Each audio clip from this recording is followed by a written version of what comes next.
I ran up a check, I might do it again. Enemies close, had me thinking they're friends. 10 toes down, I'll be free until the end. Crib outside the city, I don't feel safe in my hands. Took so many years, I'm just waiting for the wins. I'm in debt to no one but the one who took my sins. I do it for real, there's no reason to pretend. If I do it once, I do it again. Add it up, bankroll, euro, peso, add it up. I'm just doing me, everything is on me. Oh, you matter what? Add it up, bankroll, euro, peso, add it up. I'm just doing me. Welcome. Here we go. This is the Millionaire Before 30 show, and we are designing this to give you the blueprint of how to be a millionaire before 30. I'm Ryan Zolin. I am Brent Daniels, Mr. Talk to People, and we are excited. We're going to jump right in. We've got Rich Dad, Poor Dad. We're going to be breaking this down. I know that if you have not read this book, you certainly need to get it. It is a game changer, but if you're watching the show, they've probably already read it. Absolutely. Right? Dude, this was life-changing. I don't know about you, but this set me on my path. I read this as a mushy-brained 21-year-old, maybe 20-year-old, and that it literally sparked the fire that started in my belly to be a real estate entrepreneur. So I don't know if I told you, but this is actually what got me into real estate. Yeah. It's Robert Kiyosaki. Mm-hmm. So I went to one of those events with my brother and a couple of his buddies, and it was one of those seminars like you go, they teach you the basics, they try to sell you on the course afterwards. But I was 17 at the time in the program, and it was mind-blowing. Incredible. Yeah. Before we get in there, we really want to hook you in here with I want to break down some deals here real quick. I want to show you what my team has sold this week, how we sold it, what we do, what income we have coming in, because we have a combined on these three deals that I'm going to show you $174,000. Ryan's going to show one that they just closed this week as well. But I want to show you that bringing that kind of money in, that income coming in, how do you make sure that you keep it? How do you implement the foundation that are in this when it comes down to the income statement, the balance sheet, assets, liabilities, Absolutely. all of these things? It all factors in with very, very, very simple instruction from this book. So let's jump right in, Matt. If you'll jump right in here, we're going to first look at this deal. This was a two of these deals actually came from web leads. These are leads that we got from either pay-per-click or Facebook. This one was actually a cold call. It's the biggest one that we're going to be closing. This one is really, really interesting. You see that the value there, right? And this is just on PropStream. The value here is $140,000. This property needs a lot of love. Okay. All right, this property is in rough shape, but this one we're going to be netting $72,000 on. This is actually one that we're going to be closing and then reselling right away. Wholesale. Sometimes when you get a really good, big, massive deal, 50K plus, it's better to close it, not take any chances with anything getting wiggly, with it going out to a buyer that maybe knows the seller or that wants to try to backdoor us on anything. I just don't want to take any risks. Absolutely. I want to close this deal and I want to sell it out there. We've already got buyers committed. We have it at $55,000. We've got buyers committed up at 120 something. What is it? What's 72 from that? 122. Wow. Yeah, we have it at 122. And you said this was a 55, 127. Sorry, 127. cold call too? It was a cold call. Very cool. Yep. So that one is, and that's committed. We haven't even put it out there. We might just put it on the market and really go bananas with it. There you know what I mean? Absolutely. But listen, $72,000. Let me look at the numbers here so that we can break this thing down.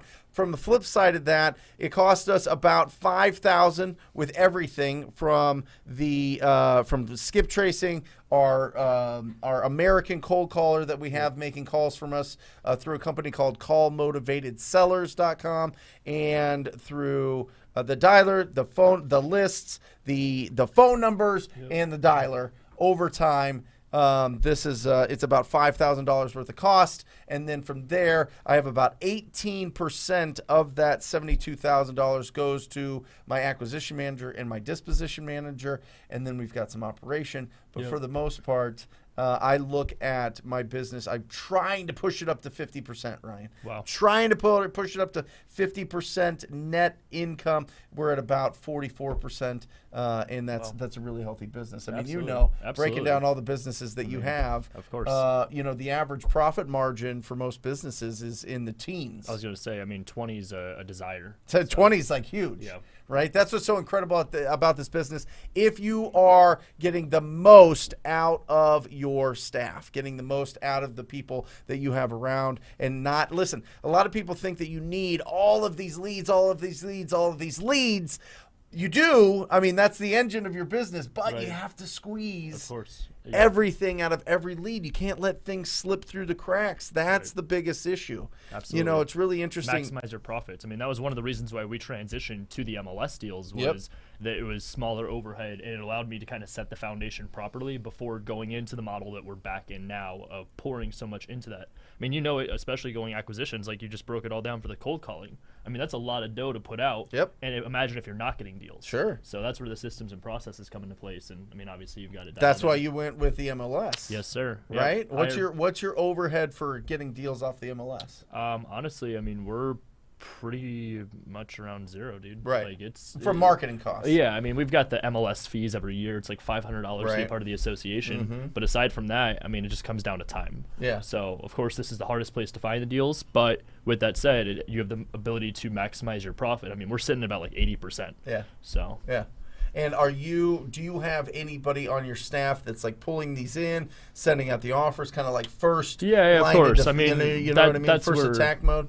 that's where we've got, I mean, added expense would be a salary of a transaction coordinator. Right. But when you put them at You're doing salary. salary plus commission. Love it. But Okay. we've got that. Aside from that, it's just our acquisition manager's fees. So Yeah. whenever they bring a deal in, the commission off that. But What do you pay your acquisition manager? it ranges anywhere from 10% to 20%. Love it. What makes it 10 to 20? Is it the size of the deal? The experience level. So Okay. we basically start them at 15 would be ideally. Mm-hmm. And then if they, after a 90-day period, if they've done enough production, we bump them up to 20. Yep. But with that said, I mean, we've got people on the team that are up to 30, 35%. So, Wow. yeah. Of the deal. Yeah. Just getting them. And it just, what you got to remember too is You don't have that's marketing MLS. costs. Exactly. So You don't for have us- marketing costs. Yeah. Awesome. Get ready to pull up yours when you get a chance. Do you want me to pull it up on the computer? Yeah, we here? can pull it up on the computer. Okay, Let's do that. Let's do the let's look at your deal. Well, let's pop onto my deal here. The second one, Yep. this one was great. This one was an internet lead. This was, I think, just a classic pay-per-click. You can see the value on that, $400,000.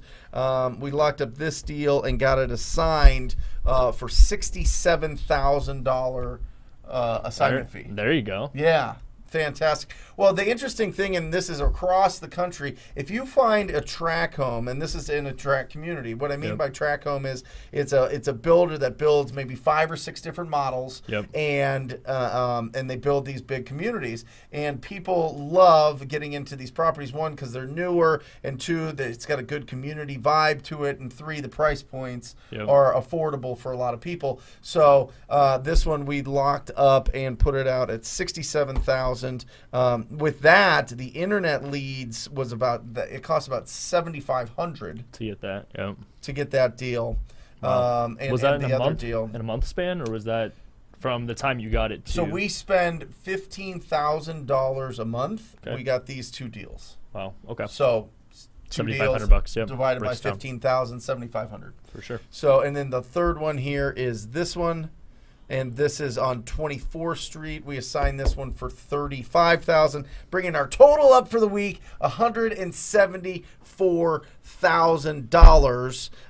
This one was just a tired owner.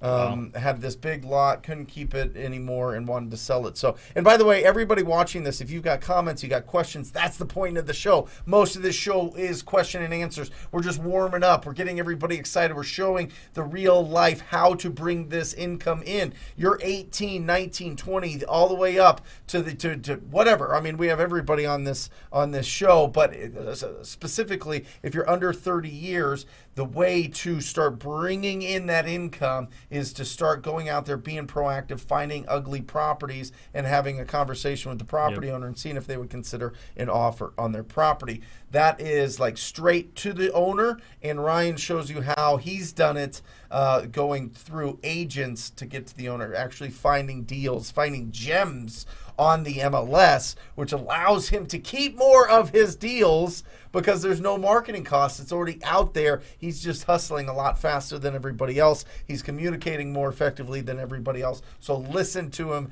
as he's talking about how he's finding those deals. What's the address of yours? Let's pull up this one, 1202 West Bethany Home Road. We close on this one. It'll either be today or tomorrow. Have to give a huge shout out to Brandon on our acquisition team. Yep. He has just been rocking and rolling. Albert, how long has he been with us? 3-4 months? Somewhere around that time frame, 3-4 months. And this dude is now just blowing up. He's rocking. He's using the systems that we provide, using the knowledge that we help him find the deals, analyze it, evaluate it, and here's how he's able to just snipe it out. And I'd always say, I talked about this in one of our first episodes, but the hardest hurdle for me was to get over understanding I could do one deal a month. I mean, this is clean. He's right. And he's been with us 3 or 4 months, and this dude's at least at one deal a month. So huge shout out to him. He acquired this deal. As you can see, it shows pending. I don't know if we want to throw this up there. Perfect. Yep. So it's on the MLS. As we've talked about the last couple episodes, these are on-market properties with a real estate agent.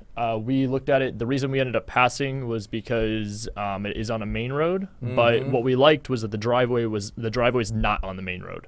So Albert went and took a look at the property with Brandon. Went with you, right? Yep. So you went with Brandon. Like you said, super clean. It doesn't need too much in rehab. And for us, where we got it at a good enough deal that we were able to sell it off. We got it at $440, right? Or four. Right. That sounds right. Yeah. $440. And then we ended up getting a $2,500 price reduction during our inspection period. We got a $17,500 assignment, and then we also have $13,000 of commission. What's the total? Profit $30,000. $30,000. Now, the reason we bring up this income, obviously, that's the first step. If you'll show us the ladder, Matt, when you pull that up. Sorry, I kind of threw that at you last minute, but if you could pull up the blueprint, really the path to get to that goal of being a millionaire before 30. It all starts with doing your first deal. That's the first thing. The first thing is get that first deal going. Whatever it is, start bringing income in. Absolutely. We need to start providing value. When you are out there, you are trading your time and skills and experience and everything for income. People are paying you for a service that is doing a deal, or it's a product or whatever else. But in real estate specifically, it's a service business, really. Absolutely. What we're doing is we're finding discounted properties, we're getting it out there and selling it to our investor base, our investor network, and then we're doing a deal. Next, we get full-time. Once you go full-time into your business, once you are an actual self-employed person, and we're going to break that down. Once you're self-employed, you start really going. Now you've got it full-time. You're starting to build some momentum. You're starting to get the more and more income, and then you start building your business. And from there, you're killing your debt. You're investing in assets, and then you're there at financial freedom. Free. That's it. That's it. That is it. So, yeah, I mean, I'm telling you, it is about sourcing these opportunities and keeping the money that you make. That's the biggest issue that I see. It was the biggest issue I had for sure in my 20s. I was like, well, I need to spend this money. I need to invest in this. I need to hire more people. I need to spend more money on marketing. I need to pull myself out of the business faster and work on my business and not in my business. It was a huge mistake. Well, it was a huge mistake. I did not earn the right yet. Yep. I really liked that you brought that up too. I mean, it goes right into the book. I mean, you were talking about it's not about how much you make, it's about how much you keep. Yep. That's one of the biggest things that I took away from the book. And honestly, that was my own problem too, was that when I was on the investment side first starting, I wasn't making the money. I was just spending what I thought I had to in order to make the money. Right. So I did it all backwards too. Rather than going and making it and then investing it, I was creating some bad debt. Yep. So. Yep. And that's it. And that just eats you up. Not only that, it's just if you're not taking the money off and you're not buying assets with it, it allows you to spend it. Absolutely. And there's a fine line in a business on, are we spending money or are we investing money into something, right? And that's why you have to be really, really, really solid on who you hire and who you surround yourself with and the team that you build, because nothing is more spendy in a business than hiring people, training them, and then them turning over and turning over and turning over and having to do it over and again. Have you had to deal with that? Oh, absolutely. I mean, fortunately, our turnover rate hasn't been too high as opposed to some of the other people that I know. Our model isn't as systematic where it's just plug and play with the person. I've seen that with a lot of teams out here that they just treat them like a number, where ours is a little bit more hand-holding and all that. But I mean, of course, I've had people that have left the team. I've had people that I've poured thousands and thousands into that have up and left and tried to go do it on their own. So, yeah, I mean, that's the name of the game. And unfortunately, even being in real estate, that was one of my first lessons is like, real estate turnover is just ridiculous. It's ridiculous. It's like, yeah. So absolutely, man. Well, that's why as you're building your business, everybody out there, remember, you need to go in, you need to put the work in. You need to be Giannis on the Bucks, on the court, like really dominating, winning all the time. Now, Giannis doesn't own the Bucks. Right? He doesn't own the Bucks.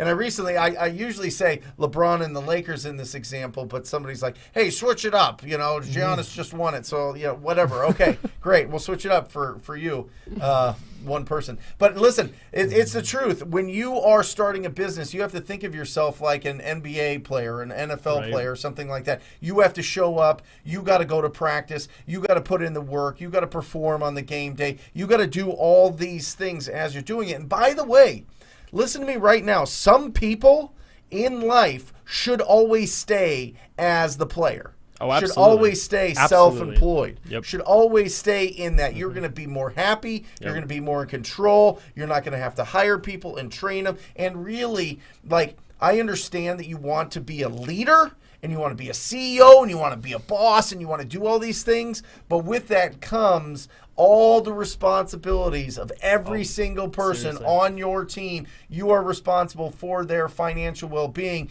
Do you want that weighing on, the crown is heavy.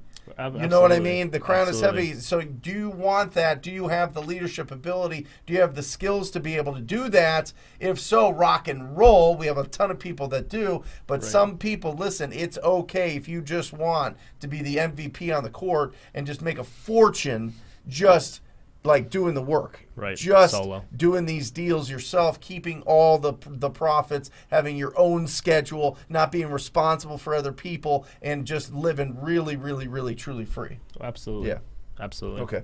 Good. Real quick, let's go through these two things, and then we're going to start cracking this thing out open for questions. All right. So as you guys are watching this, if you have questions, if you have comments, make sure that you put it in here. If you have some successes this week, make sure that you put it in there. We'd love to celebrate you and recognize you. So the first one, Matt, if you could pull up the income statement and balance sheet.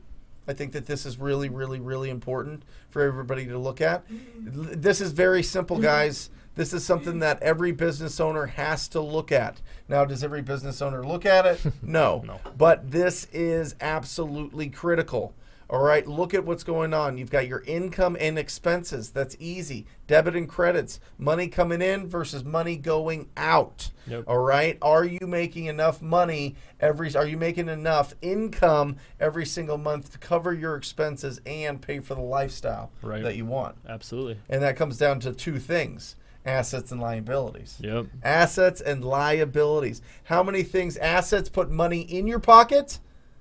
Liabilities take them away. And obviously the goal is to get to the point where you have the assets producing enough income to cover the liabilities. That's the be all save all name of the game for us. Yeah, but it comes from you have to get enough income and you have to keep your expenses low enough to be able to buy assets. To buy the assets, of course. You know what I mean? And instead of income coming in, expenses being high, and then you put it into liabilities of things that are taking money from you. Right. And my favorite thing is when people say that you can't do that too. There's always the ones that are like, especially the ones that are bankable, that are like, man, I don't have the extra money on the side. I'm like, well, if you look at how much you're spending elsewhere, you could then invest that money in and then have that pay for your liabilities. Like, what are you doing? Right. And then listen, if you want to have all these liabilities, you want to have all these tax write-offs and all these other things that we trick ourselves into believing, or great salespeople at the Lamborghini shop trick yourself into believing that this is actually an asset, that this is actually going to perform and bring money in for you. It doesn't. Stop. Don't be naive thinking that Mercedes that you bought for your real estate business is going to make you money. It's not going to make you money. You know what's going to make you money? This thing, your mouth, the ability to speak and communicate, and these things, your ears, the ability to listen to what people are looking for and what people need in the service. And you can buy it later. Yeah. You can buy it later. What's the rush? Especially if we're talking to people that are under 30. I mean, oh, for sure. Right? Well, listen, people want to ball out. I mean, of course. Of course. Listen, it's a lot cooler if you drove in with a Lamborghini at 23 than me at 40. Let's be honest, right? I mean, Lamborghini's cool either way. Right? But I know what you're saying. No, yes, but yes, I mean, if you would get a lot more clout from your family, of course, from your friend group, from Instagram, from all this. It'd be a lot of really positive, really awesome stuff, right? But it's not making you money. Nope. No, absolutely not. I mean, it is investing into your self-confidence. Well, yeah, and I mean, I could even pitch it in a way of branding and marketing, but like, can you really track your ROI on that? Right. Like, I don't think so. Right. Yeah. Well, and I think a lot of people grow up.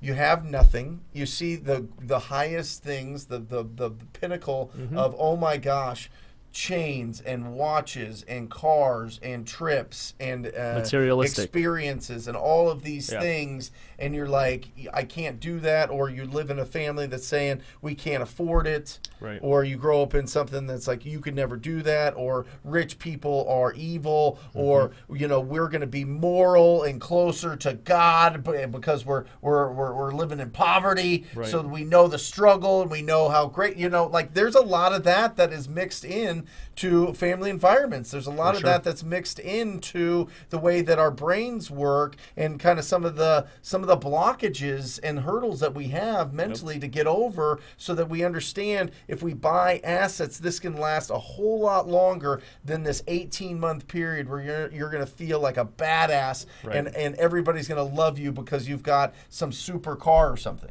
Oh, absolutely. You know what I mean? Without a doubt. Every single person I know, and some of them are in this building right now that have bought supercars, are like, after the first month or two, it's like a lot of maintenance, a lot of concern about rocks chipping it. Like there's a lot of different things that take up your mind, and they're like, whatever. It's great. I love it. It was always a goal, but whatever. Right. That's what everybody says. It doesn't change after anything. 18 months. Some of it is like the day after. Right. You know what I mean? Or you could buy a fourplex that you buy right now for $300,000 in Phoenix, and 15 years from now it's worth $700,000, and you're getting cash flow all the time. You've got this incredible property, and then if you wanted to, you could just pull out a home equity line, go buy that car cash. Yep.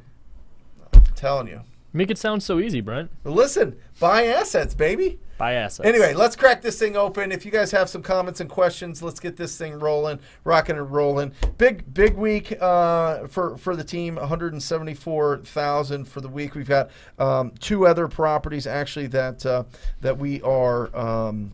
We've got one that we closed. We've got another one that we need to sell, and there's another. I think we have two others that we need to sell. So the team is rocking. There you go. And that is a testament to being self-employed myself for a long time, building up the confidence to be a leader, building up the experience to build out the operations and the flow and the team and the right cast of characters, and once you do. I mean, I haven't seen any of these properties. I haven't been to any of these properties. This is, I've looked at them when we locked them up, but this is, about as much as I looked at them, as much as we did in the first 10 minutes of the show. So it's exciting. That'll add some money into my account, and then I'll go and buy something. There you go. That's an asset. I mean, it's a beautiful place to be. Yeah. All the systems and processes in place, and you can kind of just be the guy overviewing the operation. But it takes a while. Oh, absolutely. You got to earn that. Dude, I mean, the amount of people that come into this thinking that you're just going to start clicking and making money. That's why when I was giving the shout out to Brandon, I'm like, people don't realize, but to get to the point where you can do one a month even, that's a hurdle and a milestone that once you get to that, you got to pat yourself on the back and understand, like, I am so far ahead. Yep. And so, yeah, dude, it's you understand the grind. I get it. You get it. Yep. You get it. Albert, oh, here we go. Let's go, guys. I'm wholesaling the MLS and got 3 contracts this month by listening to these episodes. What'd I tell you? I mean, look at your impact, brother. Dude, that's called action. Let's get that. Ring that thing. Oh, snap. Let's do it over here because it's real. Dude, we throw the thing so hard. Let's go. He broke it. Let's go. We break bells over here. There we go. Hey, congratulations, J.E. Would love to get your full name so that people can squad up with you. So don't be shy. Have the courage and let us know who you are. But congratulations. That's what's up. I love getting contracts. You know what I love more? Selling those deals. So make sure that you get those moved. Make sure that you're getting a good amount on those and keep the process moving forward. That's awesome. Up. Congratulations. I mean, listen, this show is going to build and build and build with the amount of live people, the amount of comments and all this stuff. So the people taking advantage of it early on, I'm telling you, it's a cheat code. Yep. I am telling you, people, they better show up on Thursdays. That's all I'm saying. They better show up on Thursdays. So there you go. I love it. That is awesome. Okay. Arif, shout out to Ryan for allowing me to fly out to Arizona and meet him and his team and connecting. 2 days after meeting with him, I signed up for real estate school next week, taking the national state exam. Dude. How'd this happen? He reached out to me on social media. We have our meetups we do every month, and he was like, hey, I'm in Vegas. I'm going to be coming down to meet you. Yep. And so he saw that we were, like I said, doing the meetup. And we've had this happen a few times where people have flown out from other states just to come see our operation. And so, yeah, How often is your meetups? Once a month. Is there somewhere that people, if they're interested in and they want to show up and they want to be around you, when that would be? Yeah, Instagram. Follow me on Instagram, just my first and last name. We post all about the meetups on there. We share all them from the Zolin Group website. But, yeah, that's the easiest place for it. Awesome. Instagram. Yes, sir. All Instagram. Right. Is it like a certain day every month? It's the first Tuesday of every month. So our next one is going to be October 5th, I believe. Yeah, there you go. Sounds right. Awesome. Fantastic. Shout out to Arif. What's up, bro? Dominique, any real estate acquisition group we could join? I'm not sure, Dominique. It depends on where you're at. It depends on what...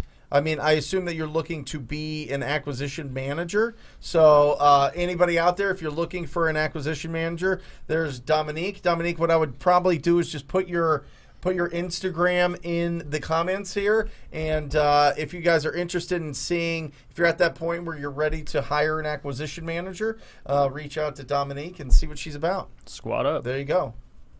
Absolutely. Best leads to run. Ooh. I would just say it depends on your business model. You know, obviously we have 2 different operations here. Yeah. For me, it's realtors and MLS. I would say for Brent, it's probably direct to seller. Yeah. Right? Yep. So I would say it's just a matter of figuring out which angle you want to take and then doubling down on it. The best advice I could say is don't spread yourself too thin trying to juggle 5 or 6 different ways. I would just say pick 2 or 3 and then reevaluate after like 90 days. Yeah, I think if you're just getting right into it, it's very simple. Drive around, find an ugly house, and find the owner's info. You know, it's very easy at dealmachine.com. Use that TTP coupon code, but it's like, what is it, $50 a month now, Alejandro, right? $50 a month for Deal Machine. It's usually $60, but you get $10 off. And then what you do is you just drive around, click on that address that's ugly. It'll pull up all the information, and then you can just reach out to that homeowner and see if they would consider an offer on their property. So that's the best deals to go after right off the bat. You're going to have to kiss a lot of frogs. You're going to have to get a lot of rejection. You're going to have that thick rhino skin. But eventually you will get those opportunities closed. And that was also a nugget for people that are newer, and especially even people on my team. Listen to what you just said. You got to kiss a lot of frogs here. Like this is not as easy. So I have stats, and this is just pulled from all over thousands of students that I've coached. This is from just masterminding with the top people. Yep. 1 out of 200 contacts, actual conversations with the owner. If you're doing it yourself, you'll get a deal. 1 out of 200. Do you guys have an idea how many realtors you have to talk to? Oh man, you know what I mean? When I initially tell people to build an army, it starts at 300. I run like a 5-tier system. Yeah. And it basically goes from anywhere from your first outreach to them, to them sending you deals, to the long story of the last tier is when they're like your MVP, bringing you at least more than one property a year. So 5-tier, first reach. As outreach. The second tier from there, I'd have to double check the notes, but it's basically like them taking some kind of initial action of sending you property. Then from the third tier would be the ones that are like potential deals, like they send you something that's actually has some potential. Then the fourth one would be closing a deal. Then the fifth one would be multiple deals. And out of the 300, you really narrow it down to that fifth tier of your MVPs is probably about like 5 to 10 agents. So love it. So 5 to 10 agents out of 300. 5 to 10, and those are supposed to be your MVPs, and that's just only 2 deals a year. And that's sending you deals. Is this on market, or are they sending it to you before they're on the market? Some of them are sending us properties that are on market that maybe my team missed, or it's in a market that I'm not in specifically like targeting, or it could be off market pocket listings that they have. Awesome. Awesome. Yep. Guys, if you have questions about that, let us know. Let's rip this thing open. Because I'm curious to see how that lands. I'm really curious to see as people are watching this, if they're like, I can't do that. Realtor, I feel like I'm just getting into this. Realtors are very scary to me. Those guys have their license. They've kind of got the door open. A lot of people I do coach, like they were saying that was one of their biggest hurdles was like these realtors, like either. Perfect question for it right here, and let's just jump right into it. I'm trying to start a relationship with a realtor. How do I go up to him and build that? So, Kevin, solid question. What you want to do is understand that you need to bring them value. Again, me being a traditional agent, I could tell you that the mindset an agent's going to have is that the hardest part of their business is finding a client. So if you come to them saying, hey, I want to wholesale properties, they may get turned off. They may get scared. They may be intimidated because they don't know what that means. The minute you would go up to anybody in their profession, you bring up something that they're not familiar with, their first initial reaction is going to be to like kick back and be like, I can't do that. I'm not sure how to do that. Or they may even just say my broker doesn't allow it because that's the usual comment. Yeah. What I would say is go to them and tell them you're a cash buyer. I would like to buy anywhere from 3 to 5 properties a month with you. I'm doing this currently, but I'm looking for a realtor that I can work exclusively with. The minute you use the wording like that, the realtor should be like, oh my gosh, this is a unicorn that just popped up in my life. You want that realtor feeling like they have to go to bat for you and find properties on your behalf, because the minute they do, it's in their best benefit. So obviously, whether it's them representing you in the transaction, whether it's them finding the seller off market and bringing it to you and you cutting them in on a wholesale fee or just paying their commission, whatever it is, you could structure it a million different ways. The key here is bringing value to them. Perfect. Yeah, totally agree. And it's just communicating. It's just, of course. It's reps. Of course. It's of you course. know, you start building, you start getting comfortable with people and building a true relationship. The more reps you have in front of them, right. The more communication you have, the more text you have, the more right. conversations you have. Of course. You know what I mean? As a real estate agent, you've got a million different people calling you for a million different reasons all over the place, and you're not really sure, who's going to stay in your life and who's going to move. And a realtor's job really is to reach out, of course, to their database of people if they're really good and see if they're looking to buy, see if they're looking to sell. So if you flip that on its head and over communicate to the agent, you are going to be their superstar. What do you call the last one? MVP. Yeah. You are going to be their MVP for sure. Well, and I mean, what people don't realize too is like, what you got to understand is I'm going from 300 to 5. Right. So if you think that you're going to go message 300 agents and 300 agents are going to drop everything, right. They're not going to. It's not going to happen. So that's why I'm telling you, out of 300 of them, looking for a handful. That's awesome. You could do that. But the beautiful thing here in Maricopa County is we have too many. We have 60,000 licensed people. So it's literally that's just in the valley. That's just in the valley. It's literally an ocean of agents. Yeah. Interesting. Albert, when you're reaching out, are you reaching out as well, or is it mostly Ryan? No, I'm reaching out too. It just it depends on the deal. You know what I mean? If there's a special finer touch Matt, will you switch it over to him? I just don't have his mic for some reason. It's not on? They turned it on, but it was working earlier. I'll look at that. Okay. We'll come back to it. Yeah. I'm back. Yeah. All right, we'll come back to it. All right. Hamilton. Ryan, when talking to a real estate agent about lowering the price for a distressed property on market, how do you negotiate with the agent and seller to lower the price? First of all, you're not negotiating with the seller directly. Right. You are negotiating with the agent. Just with the agent. I would say there's a few things I'd ask you here. One would be if you're licensed, because if you're licensed, it'd be a completely different approach. Assuming that you're not, though, most people not being licensed, what you'll want to understand is that there's two things you can do to get them to lower the price. Option one is if you're familiar with the contracts and representing yourself, you could go unrepresented in the transaction. You'd want to specifically make sure, though, because remember, I talked about this a couple episodes ago, the listing agent and the seller have a signed listing contract that states that they're going to pay a full like 5 to 6% commission. If you're going unrepresented, that listing agent technically could take that full 6%, where when I'm saying go unrepresented, you're putting that buyer's agent commission back in the seller's pocket. So it's essentially putting more equity back in the seller's pocket, giving you a little bit of leverage on the negotiations. Option two, dual agency, have that listing agent represent you in the transaction, and they would be able to kind of tell you where you need to be. The line I like to use with that is when you're talking to the listing agent, and let's just say you're like, hey, I want you to represent me as the buyer. Typically, they're going to be jumping up and down, making twice as much money. You can then ask them where your price needs to be. Love it. So.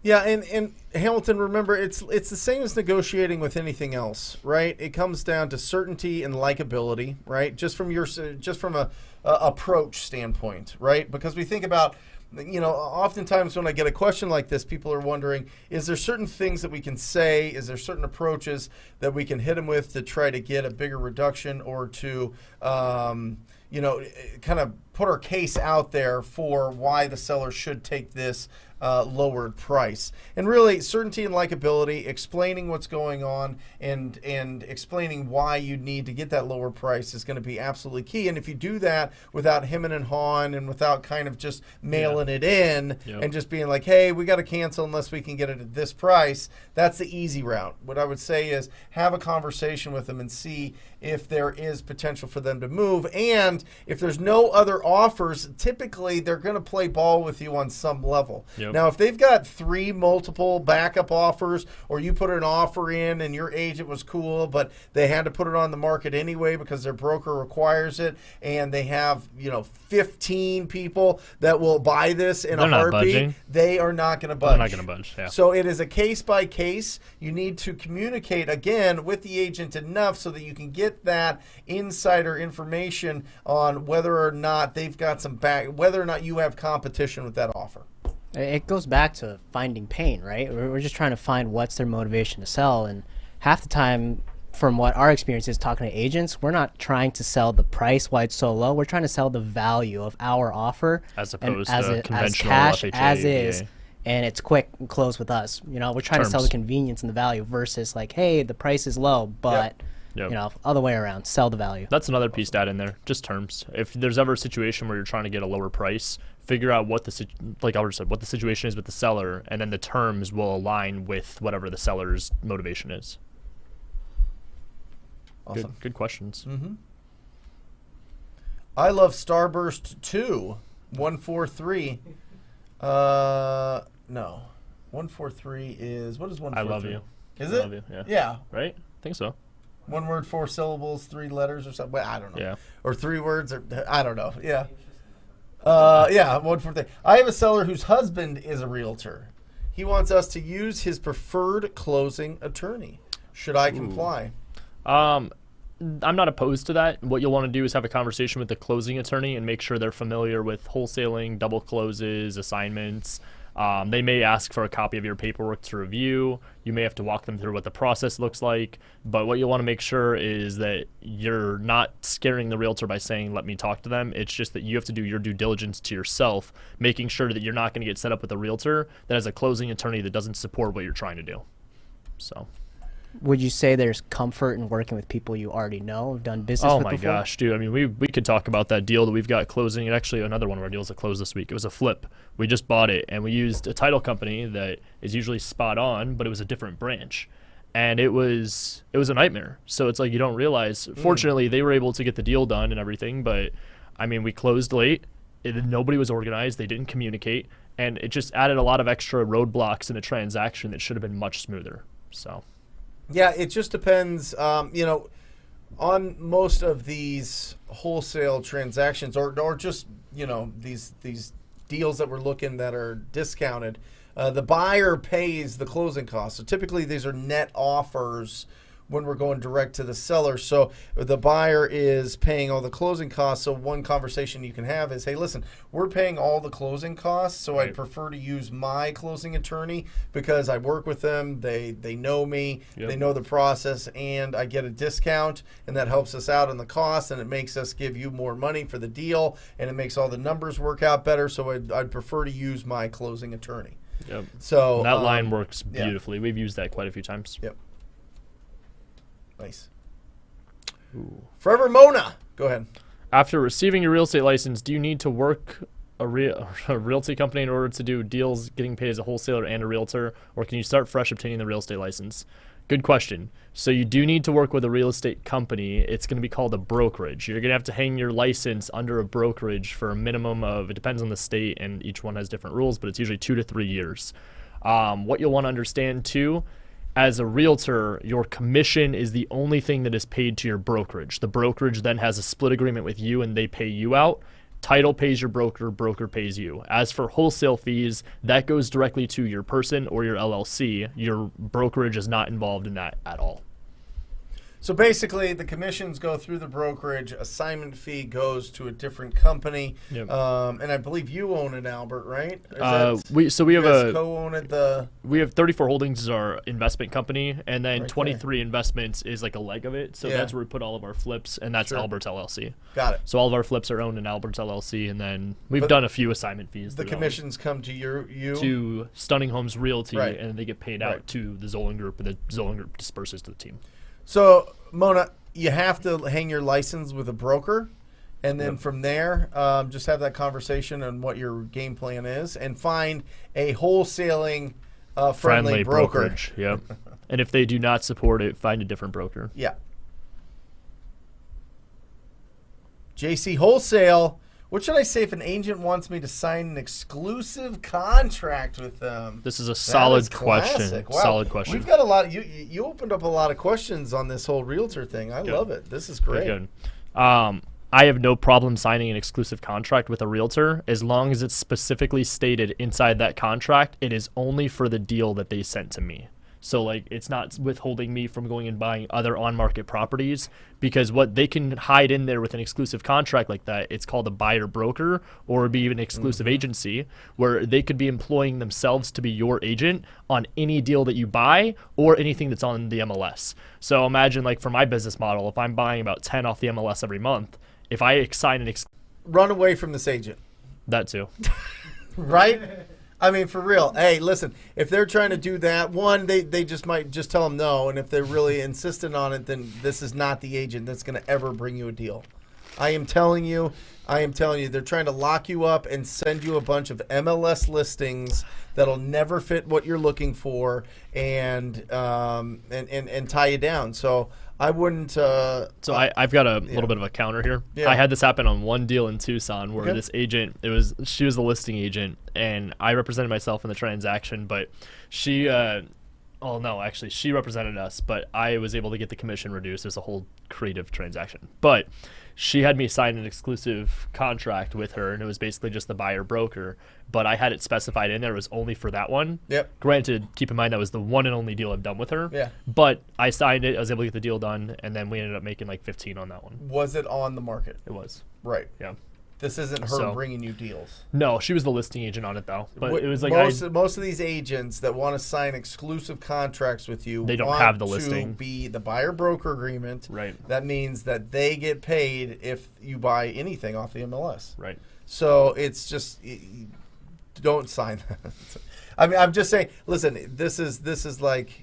I'm very well versed. You're like a doctor level. Versed, you got a PhD in this. If you're starting out and building your 5 from the 300 that you're talking to. Right. There's That 299 more Yep. agents that you should be speaking to. One of which is just the best agents are going to be the ones that just want to slang these deals. They want to get them done fast. They're working in kind of the lower end markets, not too low, but lower end. They just want to get rid of these deals. They want to get it going. So find those people that are in the up and coming areas, but they're still like lower to middle price points. And then as you start advancing and getting understanding and getting, all your systems in place and working with these agents, then start bumping it up like these guys in these $400,000 range. I mean, would you say that agents like these, they're more concerned about their own needs versus a potential cash buyer client need? 1,000%. Listen, I have been licensed since '04. They taught me you need to get a buyer-broker agreement with everybody that you talk to, because somebody could walk into an open house and buy a property and you wanted to represent them, but because they went to that house first, this listing agent is going to get the initial contact or whatever it is. Legality of whatever ethics, getting the deal. And so... and that's still to this day true. They Right. teach you that in Albert. I mean, you can even touch on that being newer out of real estate school. Like, that's one of the biggest catches that I was taught when I first got in between Keller Williams and the second brokerage I was at, that they were like, you need the buyer brokers. So again, going back to understanding how these agents think, that's not an uncommon question, JC, that you're going to get asked by some agents. Quite frankly, I agree that if they're newer, run. But yeah. Awesome question. Good stuff. We're deep diving this stuff, so I mean, if you have further questions, please ask them. What kind of assets are you investing in, Robert? I love that question. Look at that. So I'll go first, if you don't mind. Absolutely. Robert, what I like to do is I like to save up a bunch of cash and buy properties cash in Phoenix here. It is terrible for leverage. It makes no financial sense if you really look at it from a standpoint of I could buy, if an investment property you only need 20% down to buy, I can buy 5 times as many properties. It would be a smarter plan. But the reason that I buy properties cash, and now this year I bought a significant commercial property, is because my mindset and my lifestyle are exactly, it is like I'm living the life that I want. And the reason for that is I don't have headaches from the assets that I buy. And so I know that if the money's in the account, I'm going to, start thinking creatively and start being like, well, this opportunity is available, this opportunity is available, this opportunity is available. So I try to get it out of the account as I can and buy these properties cash. And then if I need to pull that money out, I will. The other thing that I am doing, I really need to figure out how to really pour some gasoline on this, is lending to people doing private money lending. There we go. I haven't really pulled it. I've invested in 2 incredible entrepreneurs that are paying 10% interest, and I just invested into their business. Wow. So that's not like I'm lending on a property, because I don't have a license to do that.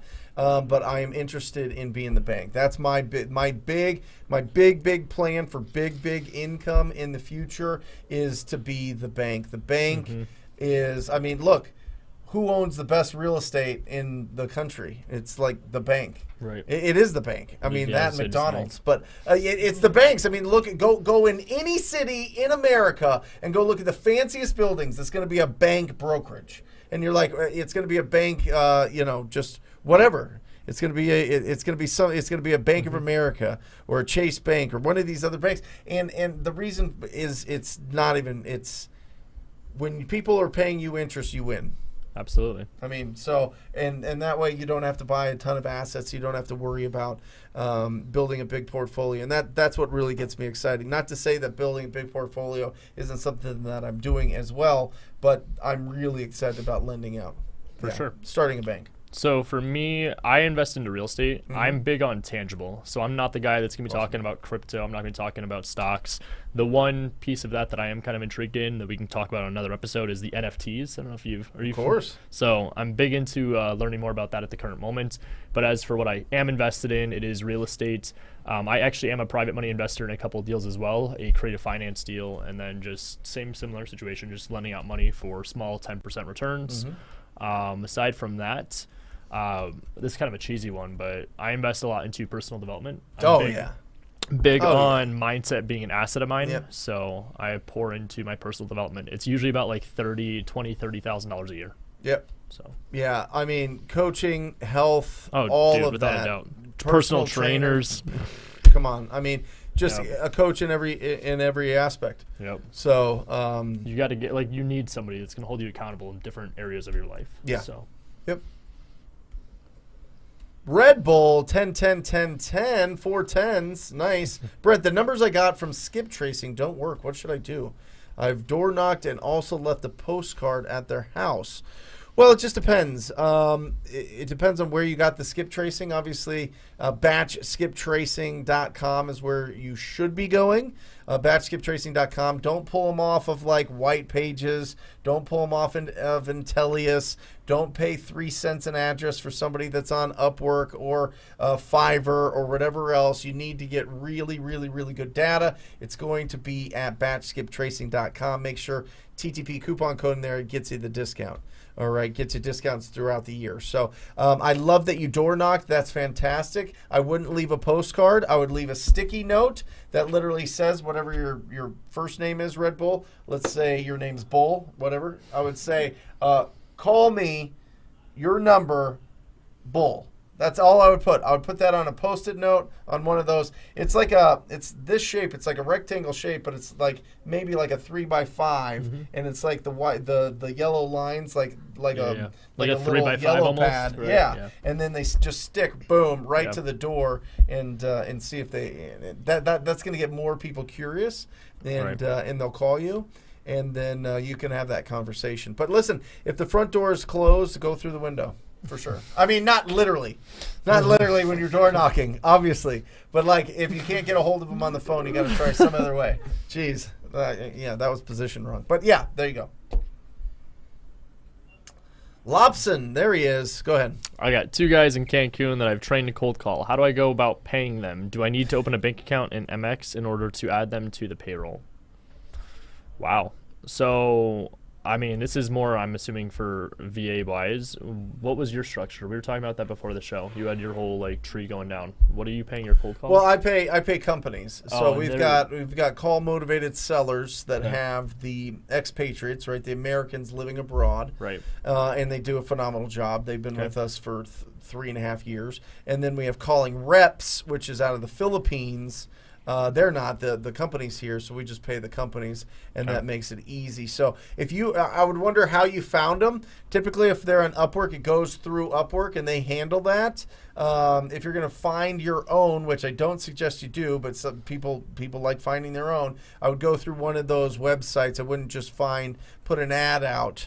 In Cancun and have somebody respond to it, or I would see I would ask them, how do I get the money to you? So and that should be a way to do that, whether it's PayPal. Yeah, I was just to say we did PayPal. Else. It just depends. PayPal gets goofy sometimes when it definitely goes overseas. does. Well, and it transitions. So we did the difference of where we could convert it from U.S. dollars to their currency, and I mean there was always a fee that came in with it too with PayPal. So I mean that's how we did it. I don't recommend that though. Yeah, there you go. Looks like he's a DJ or a rapper. That's cool. That's what's up. Blake Vega out of Houston. Hey, Brent, I'm using Mojo Dialer to call, and sellers tell me that the caller ID says spam risk. Yeah. What you have to do is you have to switch up your caller ID all the time. That's why we switched to Batch Dialer. They give you 10 numbers that it goes through so that it helps reduce that. The other thing is if you need to get new numbers, if you're going to stick with Mojo, go into CallRail, and CallRail for a couple bucks a month per number, you can buy several numbers and switch them out on a weekly basis. You got to keep them fresh, Blake. Yep. Samuel. How do you buy 10 off the MLS every month? Are you wholesaling them?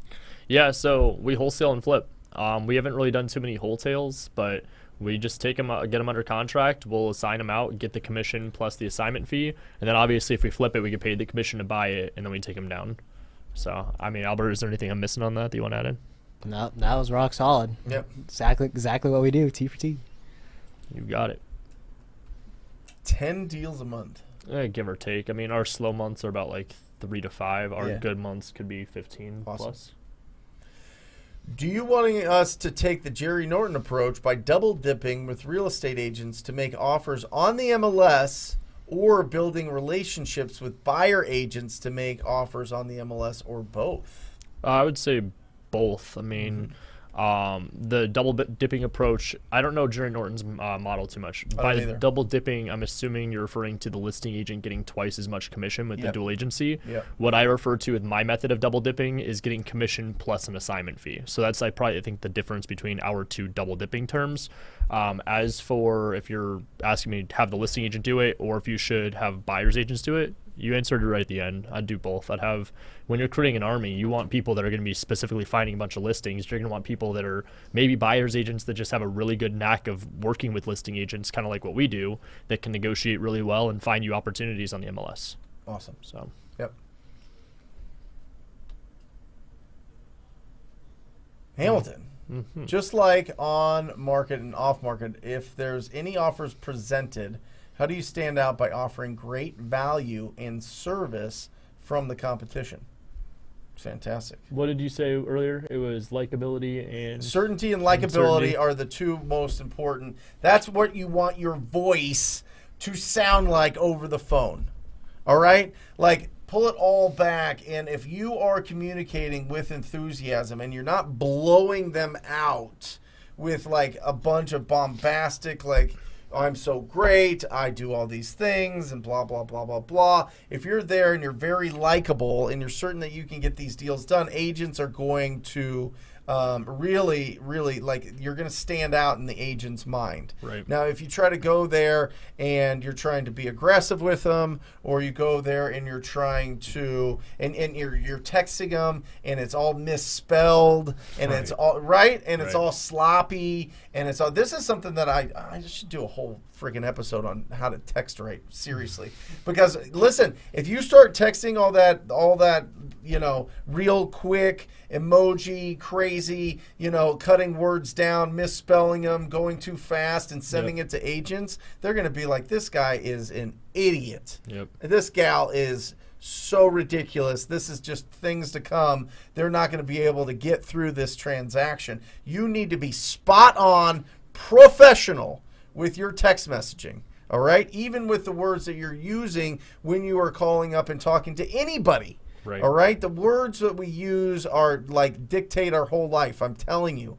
So you need to be able to build up the vocabulary of somebody that has that certainty and likability. And that's just going through and reps and reps and reps and reps. Watch this channel all the time. You're going to get the vernacular. You're going to get the words. You're going to get the skills and the tools to be able to be effective. And the scripts and everything else, obviously, you've got access to that at TTP Insider. But listen, be clean. Be clean and professional and take it up another notch. I am telling you, that sets you apart. I remember just being an agent and just listing properties, even before I got into wholesaling, people send me crazy text messages that were like completely like, what is going on here? I would ignore. I would just ignore. I'd be like, this is a crazy person. Right. Like, there's no way that they're going to get this deal across the finish line. Without They a seem doubt. like they're trying to run something. You have here, or that they work for radar. somebody. Yeah. Of course. Yeah. Yeah. So be professional with the way that you text. Especially, this is perfect for this show because the 17, 18 to under 30, you know, just being sloppy and not really being familiar with communicating in a professional setting, you need to start building those skills right now because it's going to set you apart. Attention to detail. Could you imagine if you texted like a crazy person? Dude, are you kidding? I used to back in like high school, middle school. Right. Like you'd say "you" is like literally the letter "u." Right. Like talk to you later, TTYL. Like Right. you can't just abbreviate stuff. You got to understand that, especially the people that have these kind of assets that they're selling are typically, 40 and up. Yes. So if they're 40 and up, there's a good chance they're sitting there texting like. They're not gonna be sitting there reading a novel. Like know who you're talking to. That's why best method's always picking up the phone. Well, pick up the phone and listen. If they won't answer, take your time. So, yeah, take your time. Understand punctuation. Doesn't have to be perfect. Right. But listen, there's No- spell check on all of our phones. Yep. There's, Yep. just slow it down. No talk to Before text. you No talk to send text. a text, read the text first. Don't go blah, blah, blah, blah, blah, blah, boom, and send. Right, Alejandra? I know.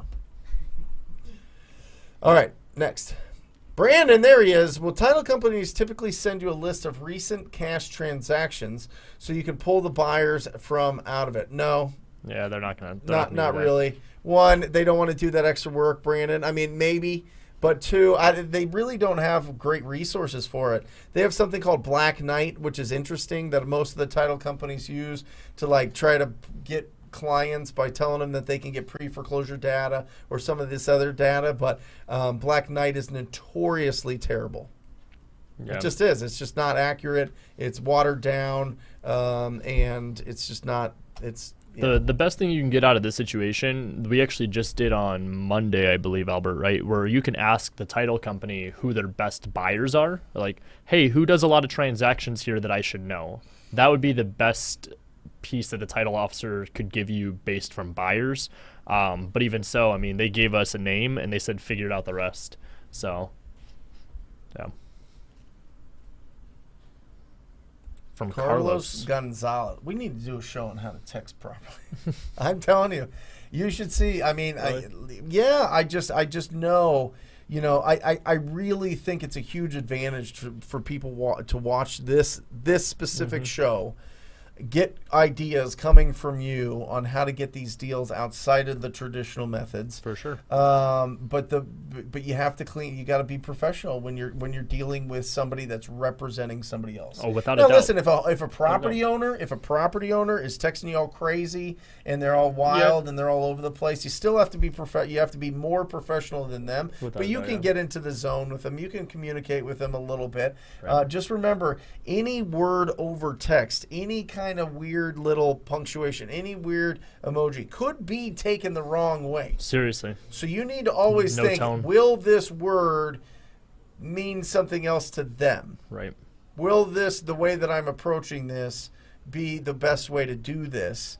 I love saying stuff like absolutely, of course. I love the active listening part of it. I think it's important to set yourself apart with texting. That's Absolutely. interesting. Carlos, I'm not sure if you guys answered this already, but if I tell the agent to represent me as the buyer, does the seller pay the commission? Absolutely, Carlos. That's right. Absolutely. I mean, here's the thing. If it's listed, for sure.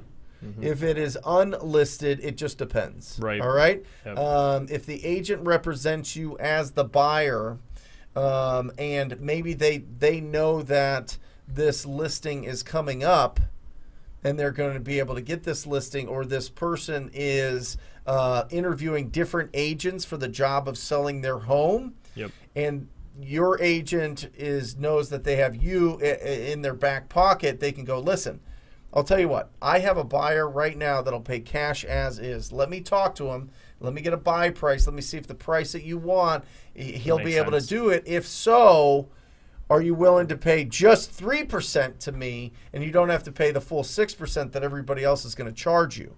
That's a huge advantage for listing agents, right? If they're going up and they see that this property needs renovation, it Right. needs updating, it needs total reconstruction, whatever it is, they're walking into this and they have you as in their back pocket. They can still beat out all the other competition because it saves money for that seller. The seller now only has to pay 3%, or they say, hey, listen, what if it doesn't cost you anything to list the property? My buyer will pay me, but I need to get it at this price. Does that make sense to you?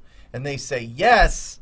Then- Now they feel they're getting their house sold, and they don't have to pay agents. They're feeling good about that. It's going smooth, and not a lot of people are going through the property. It's not hitting the market, all of these things. There's a lot of different tweaks here. Right. That should be another show that we have, different tweaks on how agents can go to work for us. Absolutely. That'd I be like that. awesome.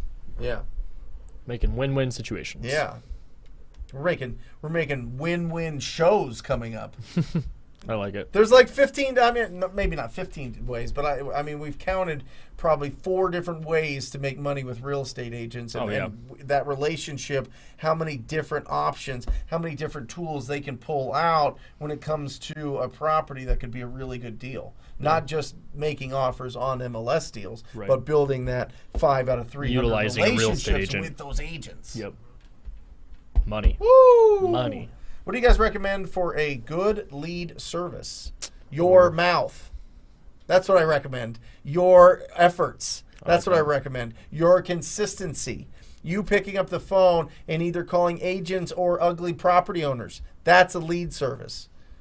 That's it. I assume you meant something else, but the way that this is written, a good lead service is you. There's not going to be somebody that you pay and they give you leads that you close on a consistent basis that cost you less than, $7,000 a deal.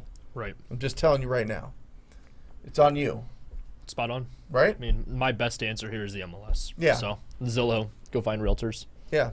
But awesome. Corey Grant, TTP fam, there he is. Boom. 1 in escrow, $3K earnest, and money received. Money received, yeah. Yep. $87.50 at closing. First deal on my own. The owner and I split a $2,500 finder's fee to another wholesaler who brought the buyer. Couldn't have done it without TTP. Come on, Corey. Get that bell. Here we go. I'm gonna do it. Yeah, right. Get that thing away from me.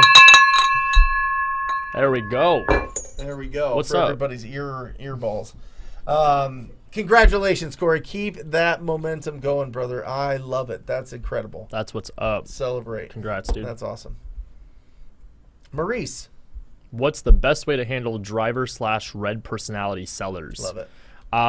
For me, it's matching their energy. Like that's exactly it. Mirror and match. Mirror and match. Yep. I was just gonna say it. Yep. Yeah, that's the best advice I could say to you. Understanding that a lot of times they are a no BS, quick. They're usually gonna want one thing and one thing only, and it's gonna be a price. So by then, if I know I've got someone that has that like a driver personality, I'm gonna flip it on them, and I'm gonna say, okay, my price is between here and here. I could probably get that up a little bit if I could come see it in person. Because then if I get the appointment, then I walk in there, I didn't tell them I was a real estate agent, and then if they want too much for the offer or for the price of the house, then I can flip it around and make it a listing appointment, but I'm at least face-to-face in front of the seller. Love it. Yeah, Maurice, here's the thing. I mean, and we kind of broke this down, and I love that you brought this up because I think that you participated and were there for Monday's wholesale hotline, which was phenomenal. And we talked about the different personality types. You're going to find a lot of the drivers. You got to smack them right between the eyes. You got to hit them with facts, and you got to be like, listen, when we move forward, this is going to be a done deal. You don't have to worry about this anymore. So it's really, really communicating to them that, listen, this is the solution to your problems. Take it or leave it. Because drivers are they're difficult personalities to deal with. They truly are. I mean, you see a lot of these people that are big type business people, very low on emotion. Very, very, very low on emotion. Right. So because of that, they're going to be straight to the point. They're not going to be worried about hurting feelings. So you need to communicate the way that they want to be communicated with. And it's not like you can let them be the alpha. That's fine. Yep. But you got to smack them between the eyes with, this is where I'm at, take it or leave it. And they can make that decision and feel good about it. It actually makes the relationship better when you make them feel like they're the alpha, even if it's ridiculous. Absolutely. 10 out of 10 recommend. Yeah, let them do it, right? And just be like, yeah, bro, yeah, absolutely, you got it.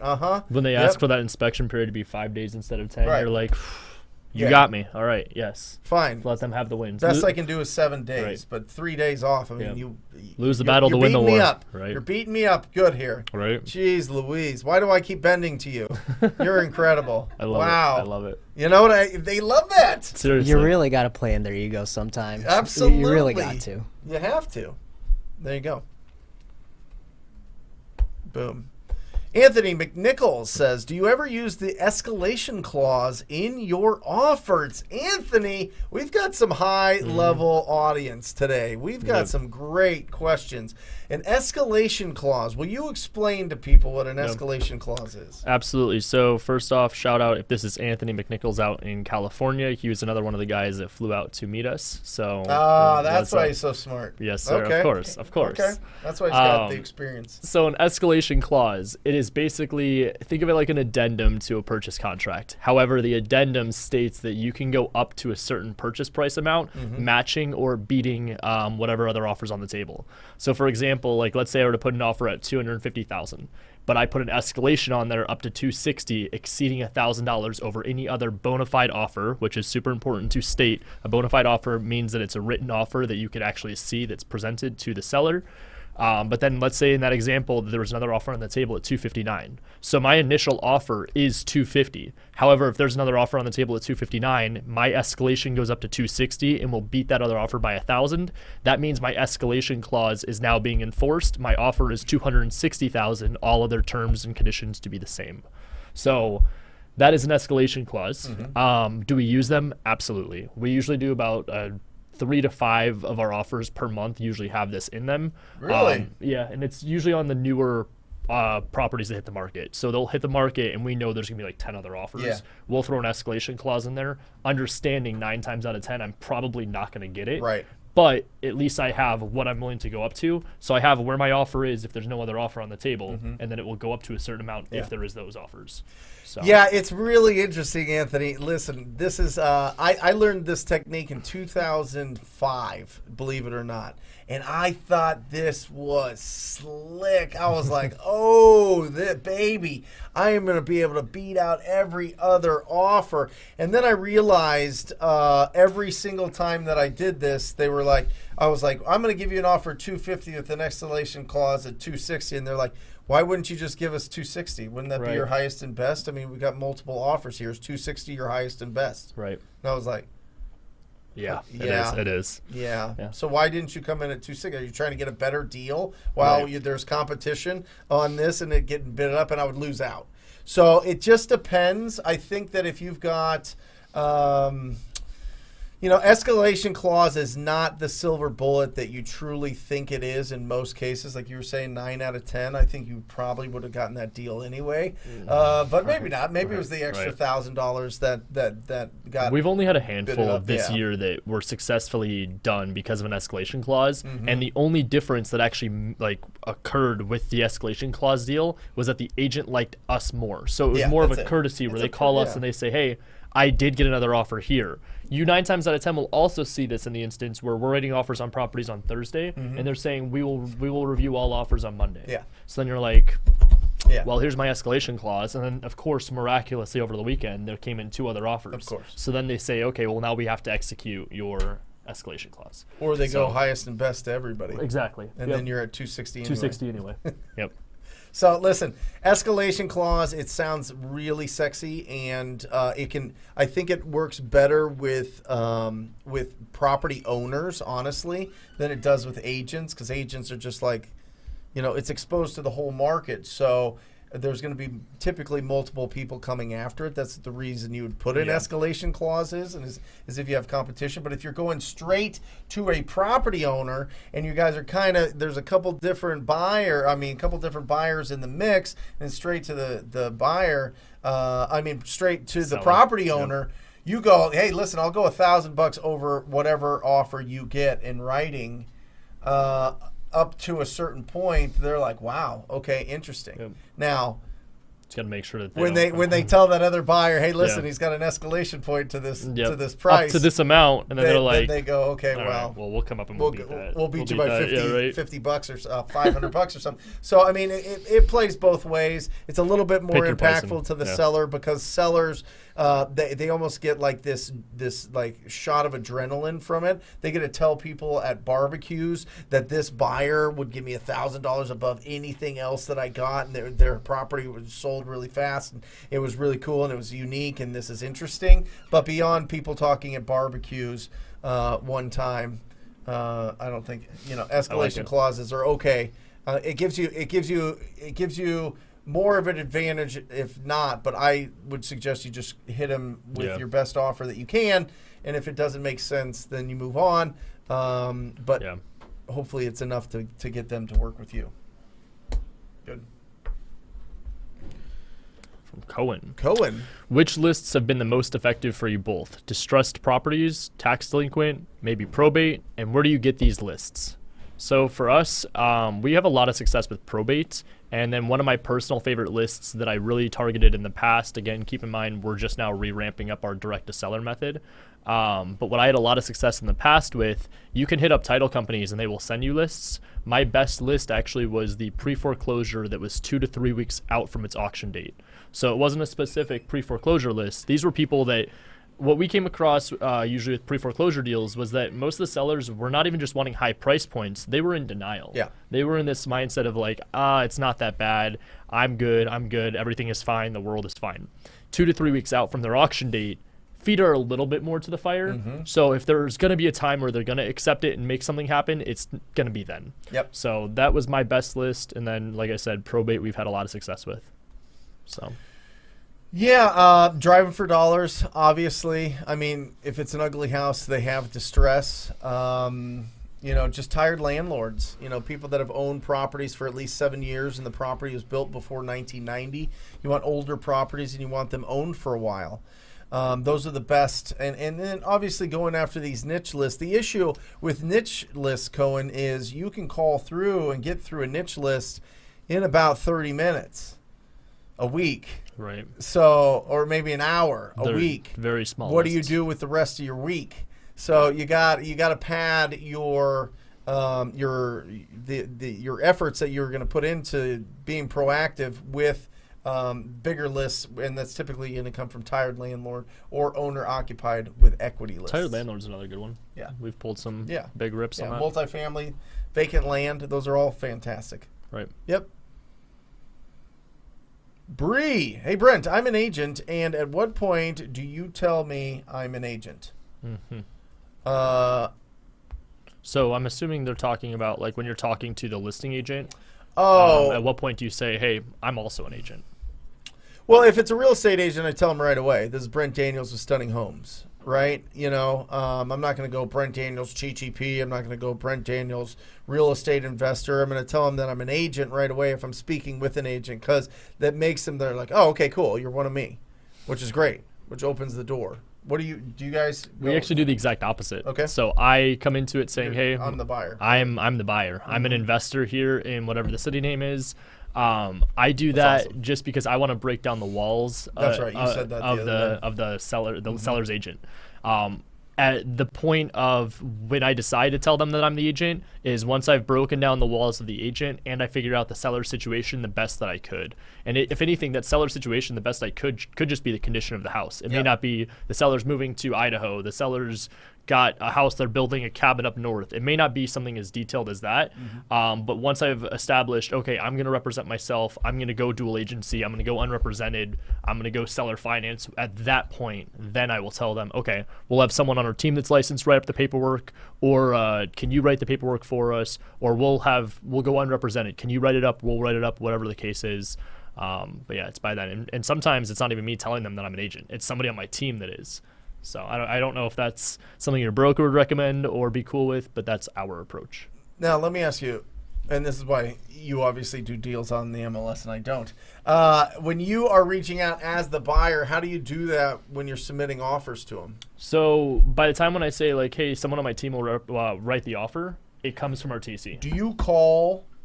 You're filtering through the MLS. You're looking for opportunities. Do you call instantly, see what's going on, then send the offer? It depends about you. You're just sending offers automatically. It depends. 9 times out of 10, what we've been doing recently is just sending offer, call after. Right. Because we're just, I think I was telling you this last Thursday. So they know you're an agent.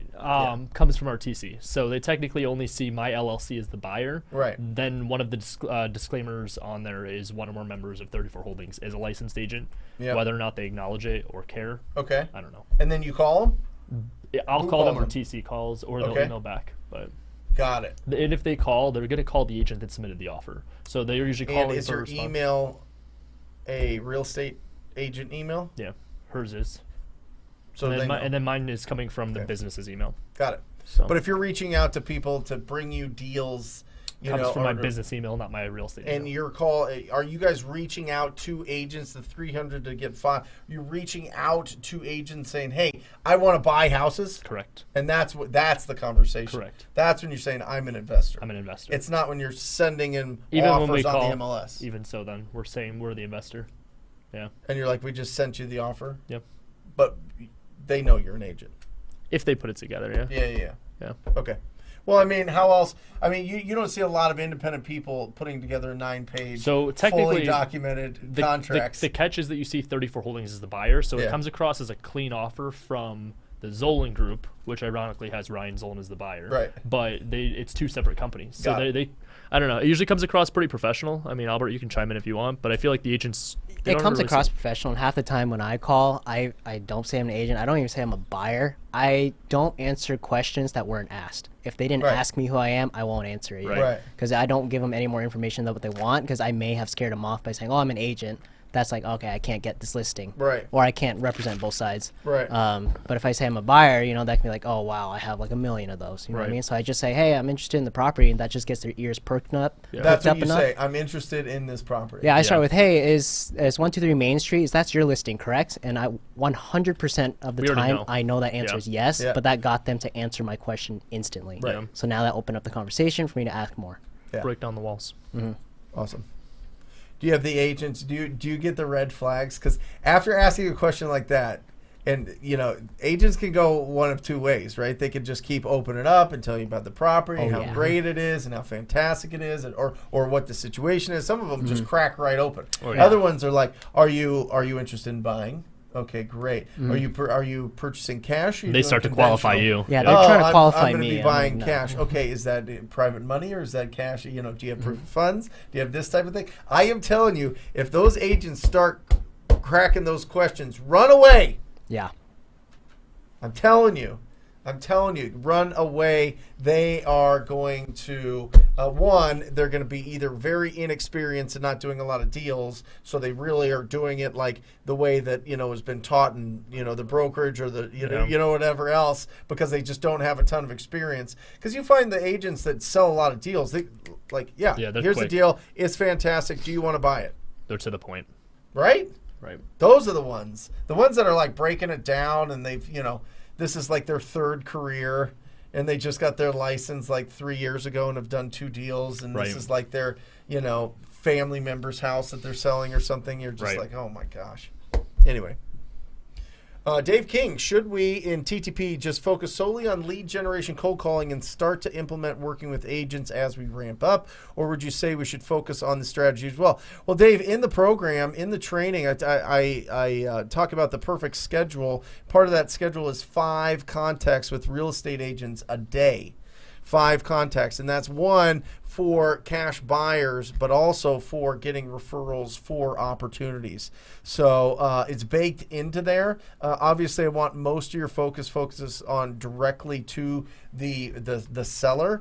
But if you're finding that those lists are getting really, really chewed up, start putting more effort and more time into calling the agents that are representing these people and seeing if you can start building up your referral network. So, Dave, basically the way that it works is as we get started, we're reaching out, we're trying to find how to get these first deals. All right, this is if you're not licensed. This is if you're not going the route that Ryan did with getting these deals off the market. So if you're going directly towards them, at some point you build into your business, and this is both of our businesses, your network.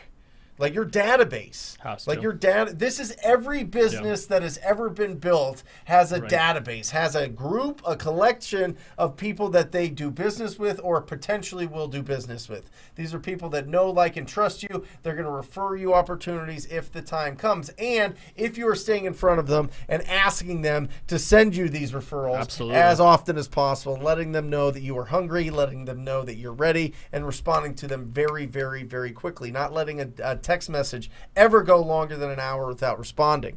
All right? And it should be a lot faster than that. It should be pretty much instantly if you can, unless you're in an appointment or whatever else.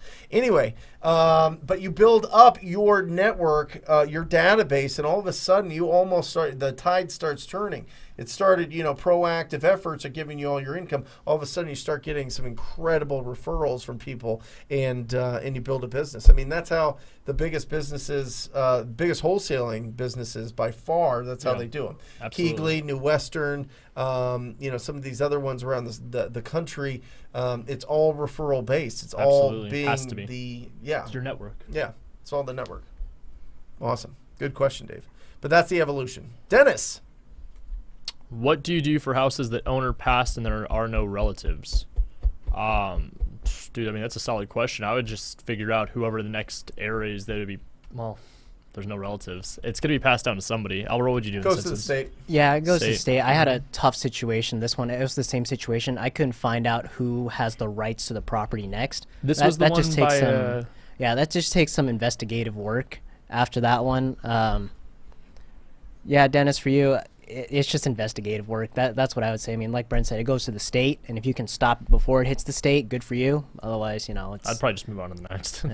Yeah, listen, if there's nobody to sign for ownership, Dennis, it's going to be tough. Yeah. So you can talk to whoever's responsible I found in your city. Neighbors. I just remember neighbors. Neighbors usually know a lot more about the house, especially if it's an older generation that lives there. They know their neighbor. They know what the situation is a little more than what Google or the internet can provide you. Right. So maybe talk to the neighbors next. And it's really rare to find somebody that has no relatives, but it happens. It definitely happens. And they might have a will or something that's passing to someone else. I mean, yeah. Dennis, what I would try to do is I would go to the public records. I would search the person's name and see if there's any recorded wills. See if there's anything that would show, where this, what the intentions of the property were. Now, if they just wanted to give it back to the state or whatever, then maybe they love their state. I don't know. Marley. Right. With a common name on a contract, what stops someone with the same name from stealing my deal if I mail it to the title company? That's a pretty big what if, and the odds of somebody else that has the same name stealing the deal from you, knowing that it's one specific title company, one specific address, I mean, you've got a better chance of probably getting hit by a car in that title company parking lot than that happening, in my opinion. Well, first of all, Marley, they do something that's called an identity statement. Yeah. All right? So they make sure that the buyer and the seller are the buyer and seller that are on the contract. Need your ID too. So yeah, the title company takes care of that. That's the answer. I've never heard of anything like that happening. That would be crazy if you had like a crazy stalker with your name that was just stealing your deals at the title company. But the fact is, if you're the one calling the title company, first of all, don't mail. Don't mail. Bring it to them, or email, literally just take a picture with your phone and email it to the title company, and then follow it up with a call. And but they also have your contact information too. So like, of course, they want your email, they want your cell phone number, and then like you had said, all the identification processes. Like even when you go to sign, they have you pull out your ID. You have to sign in. They're all notaries. Like it's a pretty big process. This actually something very similar to this happened. Really? As a matter of fact, it wasn't this, Marley, but I'll tell you a quick story. Ryan, common name, is my acquisition manager. He was working with an older gentleman and his son. A different Ryan called him the same day that we went and that we were going to go out for the appointment. This Ryan set an earlier appointment. This guy thought that he was signing with our Ryan. Oh, signed with a different Ryan. Wow. Then our Ryan went, and he's like, oh, okay. Well, I just signed with Ryan. Aren't you that Ryan? He goes, no, I'm that Ryan. He's like, oh, okay, I'll go cancel that one and I'll work with you, Ryan. Signed our contract. The guy that he signed with before, we're closing this thing. It's a $38,000 deal. It's closing on Monday. This is Friday. I get a text and they're like, hey, listen, this seller's getting blown up by this other dude that said he signed a contract with him beforehand. Wow. So the dude Signed it. Listen, he was first in line. He signed with this other Ryan first. Not much we could do about it. The seller didn't want to work with him, wanted to work with us.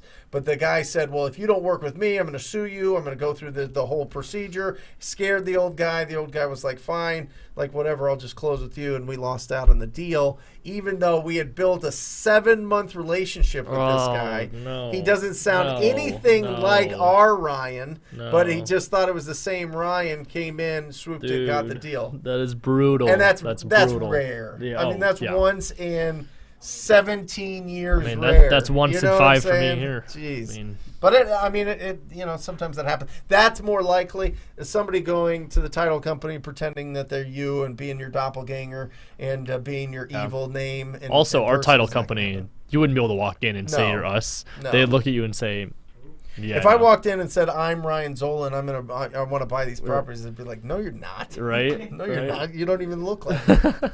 You don't even, So, anyway. There we go. Well, that's it. I mean, guys, what a great, great, great show. A lot of great questions here. Join us every Thursday, 10 a.m. Arizona time. It's Pacific Standard Time now. It's about to be Mountain Time next month, so we'll keep you updated on all of that. Make sure if you are not following Ryan on Instagram that you do. Make sure that you, if you have interest in joining his meetup group, it's absolutely impactful. People are already locking up deals just from spending time with this young stud, this entrepreneur, these guys. Sorry, Albert. Young studs, I should say. Let me pull that back. Plural. And listen, so first Tuesday of every month they do a meetup. Make sure that if you're within flying distance that you come in, or driving distance. Certainly, if you're in town, if you live here in Phoenix, you'd be silly not to go. Listen, the goal is Millionaire Before 30. It starts with bringing in income, and then it finishes with being very, very, very strong and disciplined with what you do with that money and investing it.